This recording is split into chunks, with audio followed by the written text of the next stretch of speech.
امام کی آواز کیسے سنے کہ یہ پتہ نہیں کیا کیا سنتے ہیں سارا دن. یہ آنکھیں امام کو کیسے دیکھیں کیونکہ یہ پتہ نہیں کیا کیا دیکھتی ہیں سارا دن.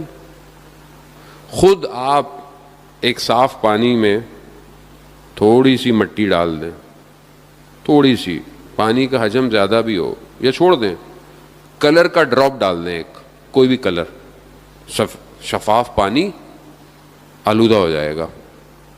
ایک ڈراپ, چاہے 1 لیٹر ہی کیوں نہ ہو پانی, ایک بڑا کین ہی کیوں نہ ہو, ایک ڈراپ ڈال دیں. کیوں؟ محسوس ہوتا ہے, آپ کو نظر آتا ہے. یہ جو روح ہے جسے خدا نے پاک اور صاف بھیجا ہے, یہ ایک نگاہ نامحرم سے آلودہ ہو جاتی ہے.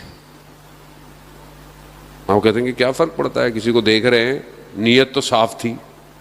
اللہ, نیت صاف تھی, اثرات مرتب ہو گئے. اب کیسے کھڑے ہوں گے فجر کی نماز میں, کیسے آنکھوں میں سے آنسو ٹپکیں گے سجدے کے اندر کہ آپ پھر خدا کی بارگاہ میں کہیں کہ رب لا تکلنی الا نفسی طرفۃ عین ابدا, اے میرے پروردگار مجھے ایک لمحے کے لیے میرے حال پہ مت چھوڑنا. یہ رسول خدا فرما رہے ہیں رات کو خاک پہ اپنے رخسار رکھ کر, یا رسول اللہ آپ کو کیا ضرورت ہے, آپ کے لیے تو قرآن میں آیات ہیں, آپ اسوۃ و حسنہ ہیں, آپ کے لیے تو سب کچھ ہے, کائنات آپ کے لیے, آپ کیوں یہ کہہ رہے ہیں؟ ازواج مومنین جو ہے, وہ امہات المومنین جو ہیں, وہ پوچھتی ہیں رسول خدا سے کہ آپ کیوں ایسے خدا کی بارگاہ میں گڑ گڑاتے ہیں, کیوں ایسا کہتے ہیں؟ رسول خدا نے ارشاد فرمایا کہ برادر یونس یعنی حضرت یونس کو خدا نے تھوڑی دیر کے لیے ان کے حال پہ چھوڑا. وہ بھی نبی تھے. عزیزان محترم, میں غور طلب, تھوڑا سا بعض مرائل تھوڑے سے مشکل ہیں, لیکن بہرحال ماہ محرم میں امام حسین علیہ السلام کی برکت کی وجہ سے ہم انہی چند دنوں میں کچھ سیکھنے کے لیے ایک دوسرے کو آتے ہیں. حضرت یونس علیہ السلام اللہ کے نبی, اللہ کے نبی کو جب ان کے حال پہ چھوڑا جائے تو ہمارے جیسا نہیں ہے جیسے ہمیں حال پہ چھوڑا جاتا ہے. وہ اللہ کے نبی ہیں, وہ معصوم ہیں, لیکن رسول خدا فرماتے ہیں کہ برادر یونس کو تھوڑی دیر کے لیے اللہ نے ان کے حال پہ چھوڑا. کیا ہوا؟ 3 تاریکیوں میں چلے گئے. قرآن کی آیات ہیں عزیزان محترم, رات کی تاریکی, سمندر کی تاریکی اور مچھلی کے شکم کی تاریکی. 3 تاریکیاں, ظلمات چلے گئے 6 ماہ تک. لا الہ الا انت سبحانک انی کنت من الظالمین. ذکر یونسیہ اسی وجہ سے مشہور ہے. حضرت یونس یہ ذکر کرتے رہے, پروردگار میں خود اپنے اوپر, میں نے ظلم کیا اپنے اوپر. اس کے بعد خدا نے کہا فاستجبنا لہ ونجیناہ من الغم وکذالک ننجی المؤمنین.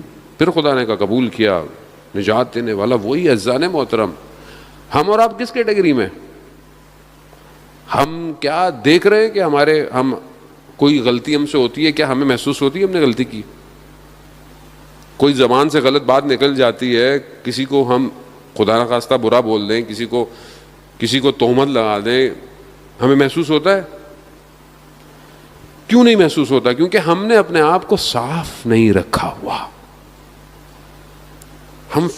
ہم نے فلٹر نہیں لگایا ہوا. کرو نا, جہاں پانی کڑوا آ رہا ہو یا کچھ ہوتا ہو تو لوگ فلٹر لگاتے ہیں نا, پانی میٹھا ہو جائے. ہم ہر چیز کو آنے دے رہے ہیں, بس آنکھوں سے بھی, زبان سے بھی, کانوں سے بھی آنے دے رہے ہیں.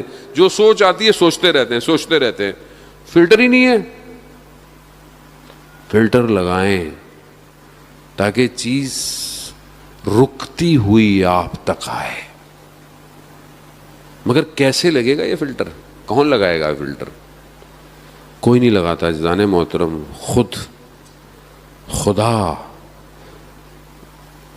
حضرت فاطمہ سلام اللہ علیہ ارشاد فرماتی ہیں اللہم صلی محمد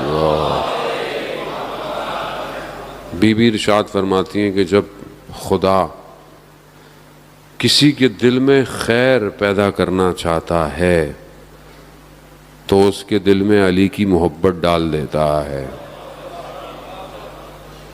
خوب یہ ولایت کا فلٹر سب سے اسٹرانگ فلٹر ہے. اب یہ فلٹر نام کا ہے, کام کا کیوں نہیں ہے؟ فلٹر کام کا ہے. اصل میں ہم نے جو ہے وہ تار کہیں اور بھی لگائی ہوئی ہے. ایک کہنے کو فلٹر سے آ رہا ہے معاملہ اندر, ایک اور بھی تار کہیں اور بھی لگی ہوئی ہے, کہیں اور بھی آ رہی ہے. کیسے ہو سکتا ہے ایک ہی ٹائم پر دل انسان کا کئی دروازے کھولتا ہو؟ ممکن نہیں ہے. اگر ولایت سے محبت ہے تو طاغوت کا انکار کرنا پڑتا ہے. ایسا ہو نہیں سکتا کہ مطلب آپ سے بھی دوستی ہے ان سے بھی دوستی, نہیں ہو سکتا ایسا. ولایت اطاعت مانگتی ہے, ولایت سپرد ہونا مانگتی ہے. سپرد ہو جاؤ, اپنے آپ کو دے دو, بس دے دو, پھر تم نہیں ہو, بس وہ ہیں, پھر تب کچھ معاملہ. اب یہاں پر ولایت کو ماننا بھی ہے مگر اپنی خواہشات بھی پوری کرنی ہے, اپنے نفس کو بھی پورا کرنا ہے, اپنی آرزوؤں بھی پوری کرنی ہے. تو پھر تو نہیں پہنچ سکتے کربلا.